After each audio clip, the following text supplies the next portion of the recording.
अस्सलामुअलैकुम and welcome back to my channel. स्वागत है आप लोगों का एक नई वीडियो में। आज मैं आप लोगों को एक ऐसे मुल्क की सैर करवाने वाला हूं जिसकी हिस्ट्री को जानने के लिए हमें हजारों साल पीछे जाना पड़ेगा। जी हां, मैं बात कर रहा हूं इजिप्ट की, जिसको उर्दू में मिस्र भी कहते हैं। इस वीडियो के अंदर हम लोग जानने वाले हैं इजिप्ट के मशहूर ज़माना पिरामिड्स पे, और आप लोगों को मैं पिरामिड्स के अंदर भी लेके जाऊंगा। उसके अलावा हम विजिट करेंगे इजिप्शियन नेशनल म्यूजियम, जहां पे हजारों साल पुरानी फिरौन की लाश मम्मी की सूरत में पड़ी हुई है।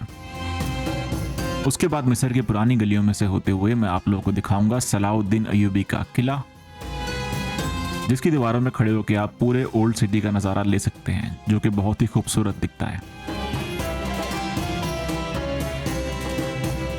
क्या आपको मालूम है कि इजिप्ट के ओल्ड सिटी के अंदर दुनिया की सबसे कदीम तरीन यूनिवर्सिटी पाई जाती है, जिसका नाम है मस्जिदुल अजहर।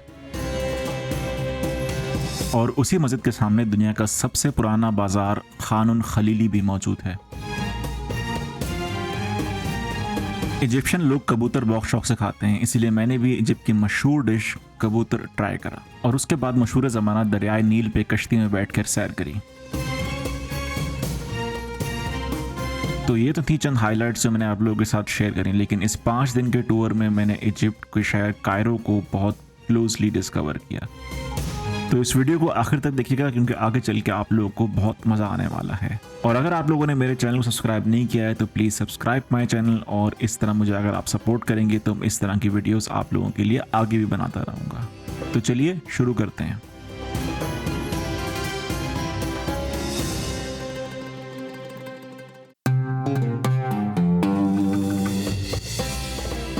जर्मनी से तकरीबन 4 घंटे की फ़्लाइट लेके मैं पहुंच गया इजिप्ट के शहर हुर्गादा में। और लास्ट टाइम जब मैं हुर्गादा आया था तो इस ड्राइवर से मेरी दोस्ती हो गई थी।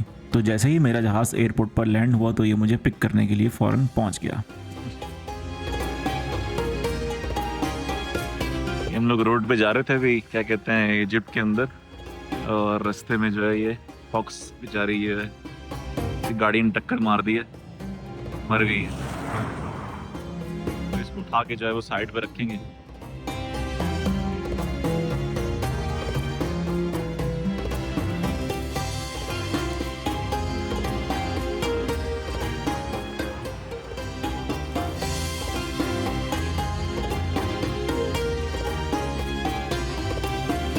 तो अगले दिन मैंने फैसला किया सुबह उठते ही इजिप्शियन नेशनल म्यूजियम जाने का। अस्सलामुअलैकुम वरहमतुल्लाहि वबरकातुहू। मैं इस वक्त खड़ा हुआ हूँ इजिप्ट के शहर कायरो के अंदर, और मेरे पीछे जो आप बिल्डिंग देख रहे हैं, ये बिल्डिंग जो है वो इजिप्शियन म्यूजियम है। और यहाँ पे जितने भी फिरौन के जो कौम थी, उसके जो है वो बादशाहों की इन लोगों ने जो है वो चीज़ें वगैरह यहाँ पे रखी हुई हैं, और मुजस्मे वगैरह जो उन्होंने बनाए थे वो सारे यहाँ पे रखे हुए हैं। तो भी मैं आप लोगों को जाके अंदर जाके दिखाता हूँ कि यहाँ पे क्या क्या पड़ा हुआ है। तो लेट्स गो। ये एक ऐसी जगह है जहां वक्त जैसे हजारों साल पीछे चला जाता है। यहाँ पे तकरीबन 1,20,000 से ज़्यादा कदीम मिस्री नवादरात महफूज हैं। जैसे ही आप इस म्यूजियम के अंदर दाखिल होते हैं, ऐसा महसूस होता है जैसे आप किसी फिल्म में नहीं बल्कि खुद कदीम मिस्र की सल्तनत में पहुंच गए हों। हर मुजस्मा, हर दीवार, हर ताबूत और हर चीज अपने अंदर हजारों साल पुरानी एक कहानी छुपाए हुए है।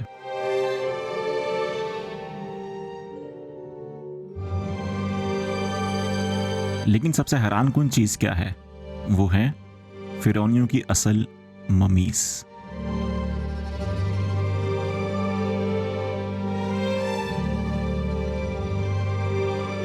जी हाँ, वही फिरौन जिनके बारे में हमने किताबों में पढ़ा, जिन्होंने अजीम पिरामिड्स बनवाए और जिन्होंने खुद को खुदा का नुमाइंदा समझा। कदीम मिस्रियों को यकीन था कि इंसान की मौत के बाद भी एक नई जिंदगी शुरू होती है, इसीलिए वो बादशाहों के जिस्म को खास तरीके से महफूज करते थे, जिसे ममीफिकेशन कहा जाता है। ये अमल आसान नहीं था। सबसे पहले जिस्म के अंदरूनी आज़ा एहतियात से निकाले जाते थे, फिर बॉडी को तकरीबन 40 दिन तक नेट्रोन साल्ट में रखा जाता था ताकि सारा पानी खुश्क हो जाए। इसके बाद जिस्म को खुशबूदार तेलों और दाल से महफूज करके सैकड़ों मीटर लंबे कपड़ों में पट्टियों में लपेट दिया जाता था। हैरत की बात यह है कि आज भी तकरीबन 3000 साल गुजरने के बावजूद इनमें से कई मम्मियों के बाल, नाखून, दांत और यहाँ तक कि जबड़े की साख भी वाज़ेह नजर आती है। यहाँ आपको मिस्र के सबसे बड़े फिरौन रामसेस द सेकंड की मम्मी भी मिलती है। इसे तारीख का सबसे ताकतवर फिरौन माना जाता है और कहा जाता है कि इसका टाकरा हज़रत मूसा अलैहिस्सलाम से हुआ था। इसने तकरीबन 66 साल मिस्र पर हुकूमत की और बेशुमार अजीम मंदिर तामीर करवाए। ये एक म्यूज़ियम का बड़ा ज़बरदस्त हिस्सा है। यहाँ पे मूसा अलैहिस्सलाम का जो फ़िरौन था उससे तकरीबन जो है वो 3 या 4 बादशाह जो गुज़रे हैं, उनमें से जो है वो 2 बादशाह जो हैं, बादशाह और मलका, दोनों का इन लोगों ने जो है वो यहाँ पे स्टैचू बनाया हुआ है सामने, और इन लोगों ने डिस्प्ले किया हुआ है कि किस तरीके से जो है वो उनकी बॉडीज़ को उन लोगों ने यहाँ पे मम्मी बना के दफन किया था और किस तरीके से उन लोगों की बॉडीज़ निकाली थी। मैं आप लोगों को साथ साथ लेके चलता हूँ और सारा प्रोसेस पूरा दिखाता हूँ। ये सामने इन लोगों ने जो है वो इन दोनों का जो है वो स्टैचू बनाया हुआ है, और ये जो मलका है इसका नाम है सुया और जो बादशाह है उसका नाम है यूया। और सबसे पहले जो है वो इनको जो बॉडीज़ मिली थी इनकी वो इस तरीके से मिली थी। यहाँ पे एक जो है ये बड़ा संदूक पड़ा हुआ है और इस साइड पे भी ये जो बादशाह का संदूक पड़ा हुआ है। बादशाह का संदूक थोड़ा सा बड़ा है और मलका का छोटा संदूक है।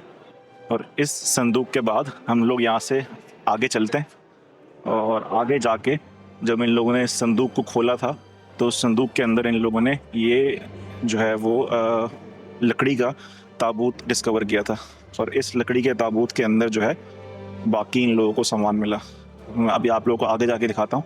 आगे इन लोगों ने डिस्प्ले किया हुआ है कि इस लकड़ी के ताबूत के अंदर इन्हें मज़ीद जो है वो अंदर लकड़ी के ताबूत मिले थे। इस तरह से ये सामने मेरे बना हुआ है।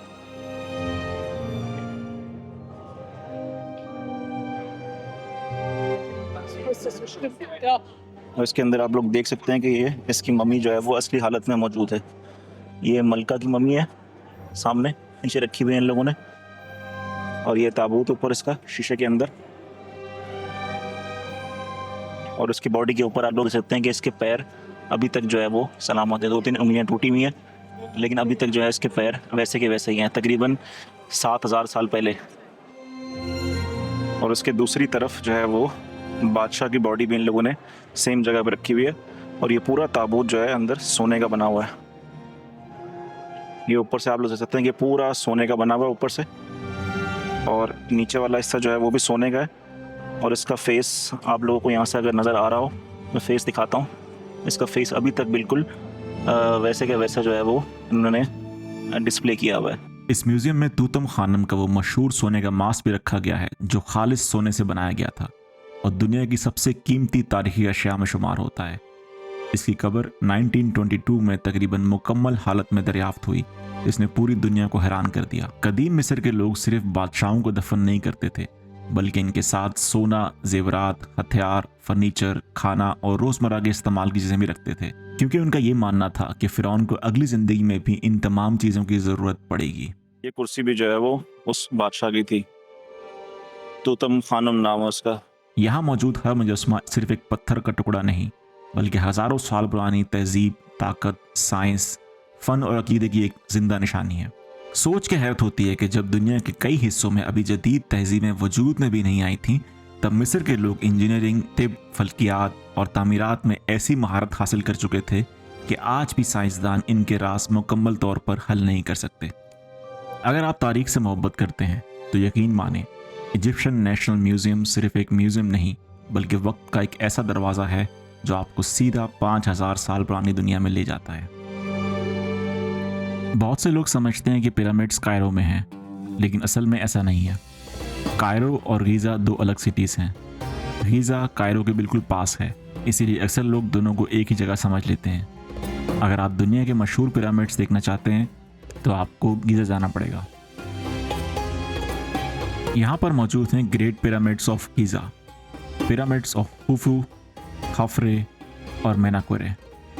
इनमें से खुफू का पिरामिड सबसे बड़ा है और ये एंशिएंट वर्ल्ड का 7 वंडर्स में से एक इकलौता वंडर है जो आज भी खड़ा है।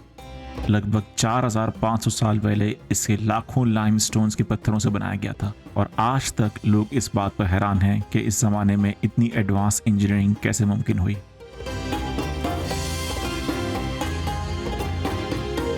लेकिन एक इंटरेस्टिंग बात यह है कि इजिप्ट में सिर्फ ये 3 पिरामिड्स ही नहीं है, पूरे इजिप्ट में 100 से ज़्यादा पिरामिड्स मौजूद हैं। हर फिरौन अपने लिए मकबरा बनवाता था, इसीलिए मुख्तलिफ दौरों में नए पिरामिड्स बनते रहे।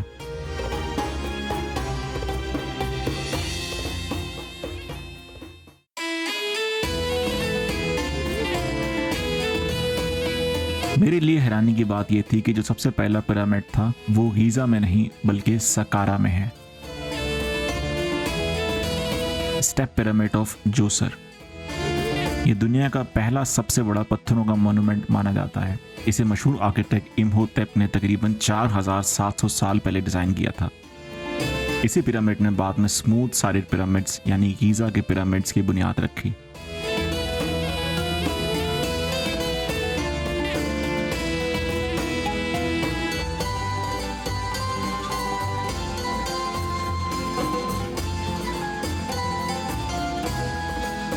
सकारा के अंदर जो है वो पिरामिड देखने के लिए आपको यहाँ से जो है वो एंट्री मिलेगी और यहाँ पर टिकट लेना पड़ेगा। और यहाँ से टिकट लेके तकरीबन 1000 एशियन पाउंड का टिकट है। यहाँ से टिकट लेके आप यहाँ जाते हैं ऊपर और काफ़ी बड़ा एरिया है। तो मैंने यहाँ पे टैक्सी कर ली है 3 घंटे के लिए। 500 एशियन पाउंड में तकरीबन जो है वो $10 बनते हैं पूरा एरिया देखने के लिए। तो काफ़ी बड़ा एरिया है, अगर आप वॉक करके जाएंगे तो बहुत टाइम लग जाएगा और बहुत बड़ा एरिया देखने के लिए। मैं अभी इसके साथ जो है टैक्सी में जाऊँगा।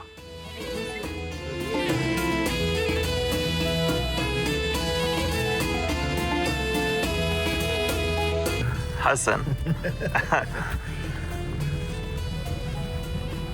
मैं खुद पिरामिड के अंदर भी गया।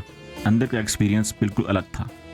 तंग रास्ते, पुरानी स्टोन वॉल्स और ऐसा लगता है जैसे आप हज़ारों साल पीछे चले गए हों। वहाँ खड़े होकर वाकई एहसास होता है कि ये सिर्फ एक बिल्डिंग नहीं बल्कि इंसान की इंजीनियरिंग और हिस्ट्री का एक जिंदा मौजज़ा है।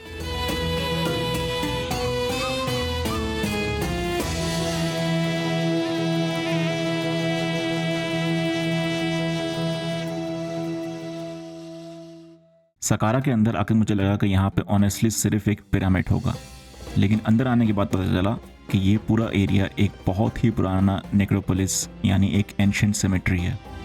यहाँ हज़ारों साल पुराने मज़ार मौजूद हैं जहाँ पे फिरौन के ऑफिशियल्स, प्रीस्ट और उनके फैमिली मेम्बर्स को दफन किया जाता था। तो इस वक्त मैं सकारा के अंदर जो है वो ये अंडरग्राउंड टनल के थ्रू यहाँ पे नीचे आया हूँ और तकरीबन मेरे पीछे आप देख सकते हैं कि इस तरह के जो यहाँ पे मम्मीज़ पड़ी हुई थी, मज़ार बने हुए, और तकरीबन 100 के करीब यहाँ पे जो है वो मम्मीज़ इनको मिली हैं अंदर से, अंडरग्राउंड से। और अभी भी जो है वो बाहर खुदाई चल रही है और काम चल रहा है, ये लोग और यहाँ पे डिस्कवर कर रहे हैं। सबसे इंटरेस्टिंग बात यह है कि इन टॉम्ब्स की दीवारों पर आज भी रंग बिरंगी पेंटिंग्स बिल्कुल क्लियर नज़र आती हैं।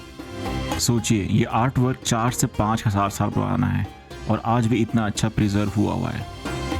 मैं खुद इनमें से कुछ टॉम्ब्स के अंदर भी गया। अंदर जाकर अजीब सी फीलिंग आती है। तंग रास्ते, पुराने स्टोन से कमरे और हर दीवार पर कहानियाँ लिखी हुई हैं।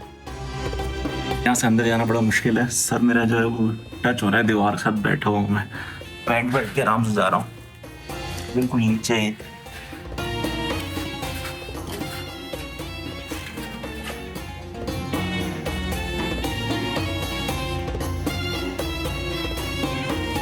और ये यहाँ पे 2 सुरंगें पार करने के बाद एक यहाँ पे मकबरा मिला है, इतना बड़ा मकबरा।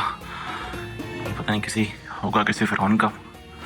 अंदर जो है वो जो खाली है, इन लोगों ने निकाल लिया वो सारा सामान यहाँ से। मम्मी किसी की पड़ी हुई होगी यहाँ पे। एंशिएंट इजिप्शियंस का यकीन था कि तस्वीरें और लिखाई मरने के बाद भी इंसान की दूसरी ज़िंदगी यानी आफ्टर लाइफ में उसकी मदद करती हैं। इन दीवारों पर फिरौनों की रोज़मर्रा की ज़िंदगी भी देखी जा सकती है। लोग खेती कर रहे हैं, मछली पकड़ रहे हैं, जानवर पाल रहे हैं और गिफ्ट्स लेकर आ रहे हैं। मतलब 4 से 5 हज़ार साल पहले लोग किस तरह रहते थे, उसकी पूरी स्टोरी पत्थरों पर लिख दी गई थी। ये अभी हम लोग उस जगह पर जा रहे हैं जहाँ पे हज़रत यूसुफ अलैहिस्सलाम को कैद करके रखा हुआ था जेल के अंदर। वैसे तो ये जगह क्लोज़ की हुई है इन लोगों ने, लेकिन मैंने इसको भी रिक्वेस्ट की है कि ये जगह हमें दिखाए। तो अभी ये बाहर से जो है वो जगह दिखाएगा हम लोगों को। दिस जो मेरे पीछे आप लोग जगह देख रहे हैं, यहाँ पे जो है वो यूसुफ अलैहिस्सलाम की यहाँ पे जेल थी और यहाँ पे उनको कैद करके रखा हुआ था। और इस जगह से पीछे की तरफ जो है वो मिस्र का बाज़ार है, तकरीबन यहाँ से 20 किलोमीटर दूर। और अभी इन लोगों ने टूरिस्ट के लिए ये जगह बंद करके रखी हुई, क्योंकि बहुत सारे टूरिस्ट यहाँ पे आते थे और यहाँ पे रश होता था, तो उन लोगों ने अभी ये क्लोज़ कर दी है। और यहाँ से जो पीछे की तरफ जो है वो सारे, अभी मैं यहाँ पे विज़िट करके आया हूँ, सारे पिरामिड्स वगैरह और जो फ़िरौन के जो बादशाह गुज़रे सारे, उनकी जो है मम्मीज़ वगैरह यहाँ पे उन्होंने दबाई हुई थी यहाँ पे।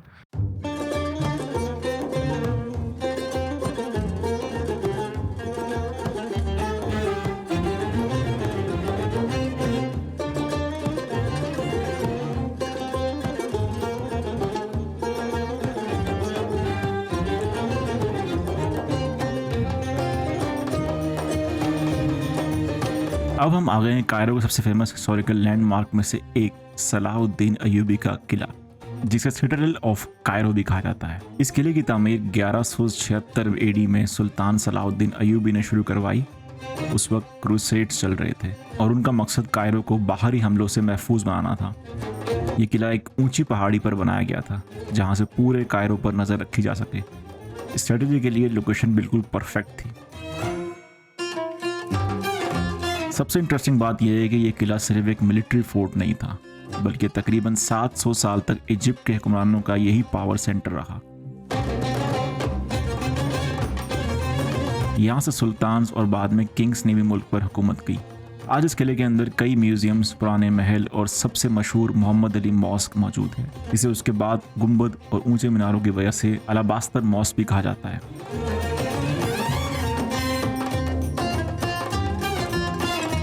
और अगर आप किले की दीवारों पर खड़े होकर बाहर देखें तो पूरे कायरो का पेनोरामिक व्यू नज़र आता है।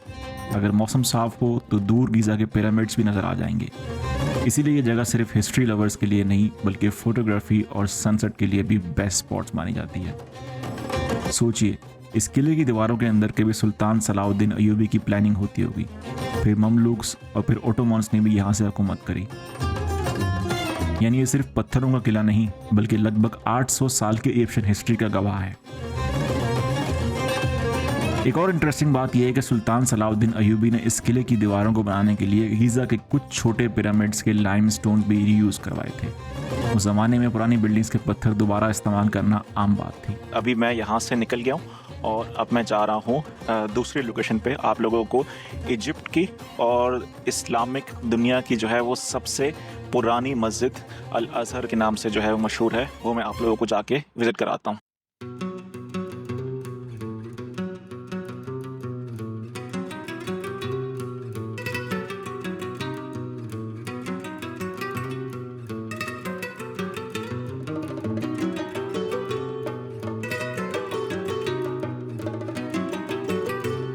ये है अल अज़हर मॉस्क, जो कायरो इजिप्ट में वाक़ है और दुनिया का सबसे मशहूर और तारीखी मस्जिदों में से एक मानी जाती है।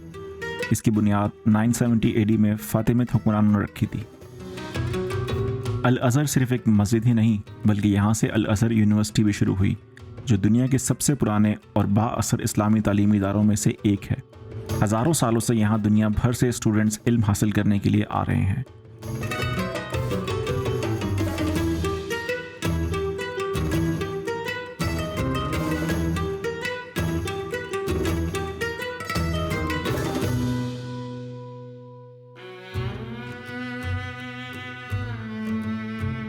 अभी मैं जिस जगह पे मौजूद हूँ, इस मस्जिद का नाम है मस्जिद इमाम हुसैन, और मस्जिद अल अज़हर के बिल्कुल सामने ये जो मस्जिद मौजूद है।